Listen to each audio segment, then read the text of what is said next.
क्या आपने कभी मार्केट्स को दिन भर स्टेडली ऊपर जाते देखा है और फिर आखिरी घंटों में उन्हें ड्रामेटिकली क्रैश होते देखा है? कल इसका एक परफेक्ट एग्जाम्पल था। सेंसेक्स ने फ्रेश हाइज बनाए, लेकिन अपनी पीक से 900 पॉइंट से ज्यादा गिरकर बंद हुआ। निफ्टी अभी 24,228 पर और बैंक निफ्टी 56,019 पर है। ऐसे में कई रिटेल ट्रेडर्स सोच रहे हैं कि क्या गलत हो गया। आज हम इन ब्रूटल लेट डे रिवर्सल्स के पीछे की साइकोलॉजी और मैकेनिक्स को डिकोड करेंगे, और ज्यादा जरूरी बात यह कि आप ऐसे मूव्स के गलत साइड में फंसने से खुद को कैसे बचा सकते हैं। ये फिनोमिनन नया नहीं है, लेकिन हमारे मार्केट्स में यह लगातार आम होता जा रहा है।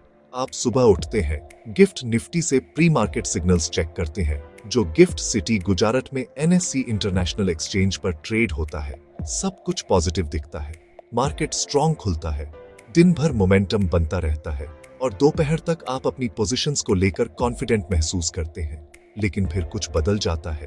कुछ ही मिनटों में जो एक स्ट्रॉन्ग बुल रन लग रहा था, वह ब्लड बाथ में बदल जाता है। लॉन्ग पोजीशंस जो प्रॉफिट में थीं, अचानक रेड हो जाती हैं और पैनिक सेलिंग शुरू हो जाती है। ये एग्जैक्ट सिनेरियो अनगिनत बार हुआ है और ये रैंडम नहीं है। इस मैडनेस के पीछे एक क्लियर मेथड है। रिटेल ट्रेडर्स के लिए चैलेंज यह है कि वे अक्सर अंडरलाइंग फोर्सेस को नहीं समझते। वे शुरुआती स्ट्रेंथ देखते हैं, देर से जंप करते हैं और फिर जब रिवर्सल होता है तो फंस जाते हैं। ये खासकर पेनफुल होता है, क्योंकि ये रिवर्सल्स अक्सर तब होते हैं जब रिटेल पार्टिसिपेशन सबसे ज्यादा होता है, आमतौर पर ट्रेडिंग के आखिरी घंटे में।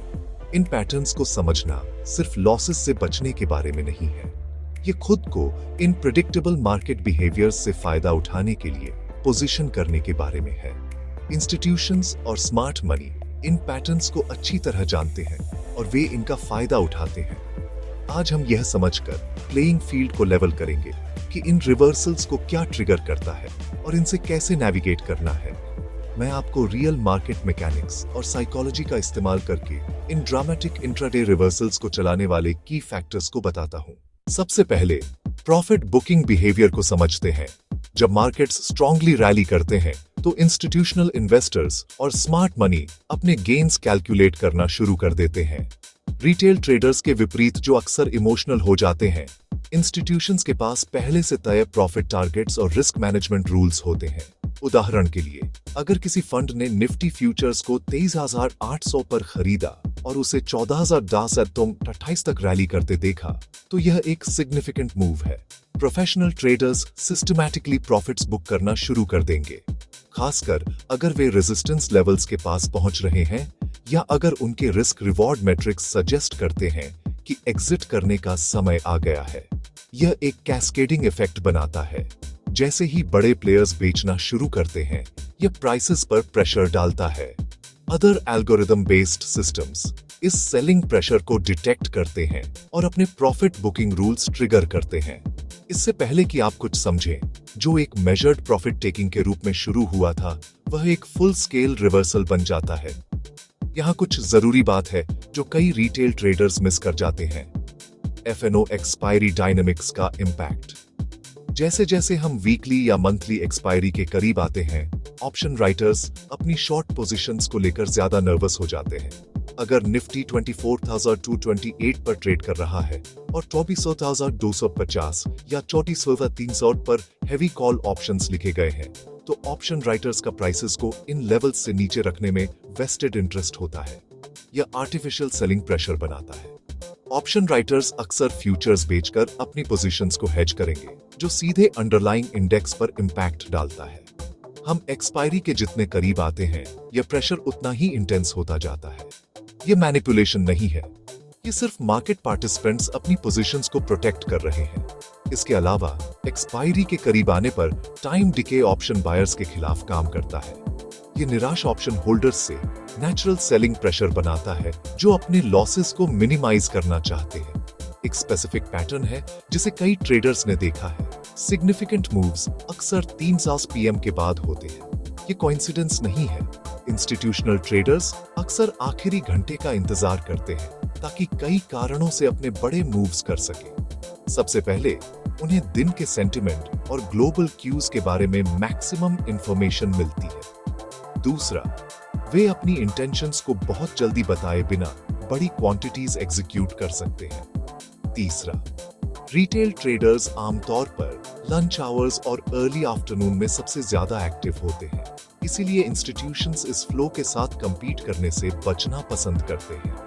जब बैंक निफ्टी 2690 पर है और इंस्टीट्यूशंस प्रॉफिट्स बुक करने का फैसला करते हैं, तो वे आखिरी घंटे में बिना ज्यादा रेजिस्टेंस के सिग्निफिकेंट क्वांटिटीज मूव कर सकते हैं, खासकर अगर रिटेल पार्टिसिपेशन कम हो जाता है। यहाँ एक टेक्निकल एस्पेक्ट है जिसे अक्सर नजरअंदाज किया जाता है। दिन भर वॉल्यूम्स में काफी फ्लक्चुएशंस होता है। मॉर्निंग सेशंस में आमतौर पर ओवरनाइट न्यूज और ओपनिंग एंथुजियाज्म के कारण अच्छे वॉल्यूम्स दिखते हैं। मिड डे वॉल्यूम्स अक्सर कम हो जाते हैं क्योंकि इंस्टीट्यूशनल एक्टिविटी कम हो जाती है, लेकिन आखिरी घंटे में वॉल्यूम्स फिर से बढ़ते हैं। हालांकि इस वॉल्यूम का नेचर अलग होता है। अगर यह प्रॉफिट बुकिंग और अनवाइंडिंग पोजीशन से प्रेरित है तो यह डाउनवर्ड प्रेशर बनाता है, भले ही एब्सोल्यूट वॉल्यूम ज्यादा हो। की ये है कि एक्यूमुलेशन वॉल्यूम और डिस्ट्रीब्यूशन वॉल्यूम के बीच अंतर करना। ये मत भूलिए कि हमारे मार्केट्स आइसोलेशन में ऑपरेट नहीं करते। जैसे जैसे हमारा ट्रेडिंग डे आगे बढ़ता है, ग्लोबल क्यूज आते रहते हैं। यूरोपियन मार्केट्स का खुलना, early US market indicators, currency movements, ये सभी फैक्टर्स इंस्टीट्यूशनल डिसीजन मेकिंग को प्रभावित करते हैं। अगर हमारे ट्रेडिंग डे के दौरान ग्लोबल सेंटिमेंट बदलता है तो इंस्टीट्यूशंस जल्दी रिएक्ट करेंगे। वे अगले दिन के ओपनिंग का इंतजार नहीं करेंगे। यही कारण है कि जब इंटरनेशनल डेवलपमेंट सामने आते हैं तो दोपहर में आपको परफेक्टली नॉर्मल ट्रेडिंग अचानक बदलते हुए दिख सकती है। Modern markets algorithmic trading systems द्वारा डोमिनेटेड है। ये सिस्टम्स स्पेसिफिक ट्रिगर्स के साथ प्रोग्राम्ड होते हैं। जब सर्टेन टेक्निकल लेवल्स टूटते हैं या जब वॉल्यूम पैटर्न्स बदलते हैं तो ये एल्गोरिथम्स सेकंडों में मैसिव ऑर्डर्स एग्जीक्यूट कर सकते हैं। अगर निफ्टी 24,200 जैसे की सपोर्ट लेवल से नीचे टूटता है तो कई एल्गोरिथमिक सिस्टम्स एक साथ सेल ऑर्डर्स ट्रिगर कर सकते हैं। यह रिवर्सल को बढ़ाता है और इसे प्योरली ह्यूमन ड्रिवन मार्केट की तुलना में ज्यादा ड्रामेटिक बनाता है। मैं आपको इन रिवर्सल्स को इफेक्टिवली नेविगेट करने के लिए 4 एक्शनेबल इंसाइट्स देता हूँ। सबसे पहले, टाइम बेस्ड पैटर्न्स को कभी इग्नोर न करें। अगर आप 2:30 PM के बाद प्रॉफिटेबल पोजीशंस होल्ड कर रहे हैं तो कम से कम पार्शियल प्रॉफिट्स बुक करने पर विचार करें। रिस्क रिवॉर्ड अक्सर आखिरी घंटे में अनफेवरेबली बदल जाता है। दूसरा, वॉल्यूम को ध्यान से देखें। अगर आपको डिक्लाइनिंग प्राइसेस के साथ इंक्रीजिंग वॉल्यूम्स दिखते हैं तो यह अक्सर इंस्टीट्यूशनल प्रॉफिट बुकिंग का संकेत होता है, बजाय टेम्पोररी प्रॉफिट टेकिंग के। तीसरा, F&O एक्सपायरी डायनेमिक्स को समझें। एक्सपायरी डेज पर आखिरी घंटे में पोजीशंस होल्ड करने में एक्स्ट्रा कॉशियस रहें, खासकर अगर आप की स्ट्राइक प्राइसेस के करीब हैं। चौथा, इन पैटर्न्स का अपने फायदे के लिए इस्तेमाल करें। अगर आप समझते हैं कि लेट डे रिवर्सल्स आम हैं तो आप खुद को उसी हिसाब से पोजीशन कर सकते हैं। रिवर्सल्स से फायदा उठाने वाले ऑप्शंस लिखने पर विचार करें या बेहतर लेवल्स पर पोजीशंस एंटर करने के लिए वॉलेटिलिटी का इस्तेमाल करें। याद रखें, कोई भी स्ट्रैटेजी हर बार काम करने की गारंटी नहीं देती और ट्रेडिंग में लॉसेस हमेशा पॉसिबल हैं। लेकिन इन पैटर्न्स को समझने से आपको उन ट्रेडर्स पर एक सिग्निफिकेंट एज मिलती है जो पूरी तरह इमोशन या इनकम्प्लीट इंफॉर्मेशन पर ट्रेड करते हैं। अगर आपको यह ब्रेकडाउन वैल्यूएबल लगा और आप ऐसी और F&O स्ट्रैटेजीज में मास्टर होना चाहते हैं तो मार्केट पल्स स्टूडियो को सब्सक्राइब करना न भूलें और नोटिफिकेशंस के लिए बेल आइकॉन दबाएं। हम हर हफ्ते कॉम्प्लेक्स मार्केट पैटर्न्स को डिकोड करते हैं ताकि आपको स्मार्टर ट्रेड करने में मदद मिल सके, हार्डर नहीं।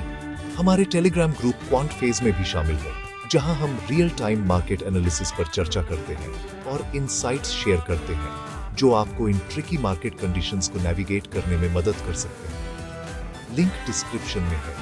याद रखें, सक्सेसफुल ट्रेडिंग मार्केट साइकोलॉजी को समझने और खुद को उसी हिसाब से पोजीशन करने के बारे में है। अगली बार तक ट्रेड स्मार्ट और प्रॉफिटेबल रहें।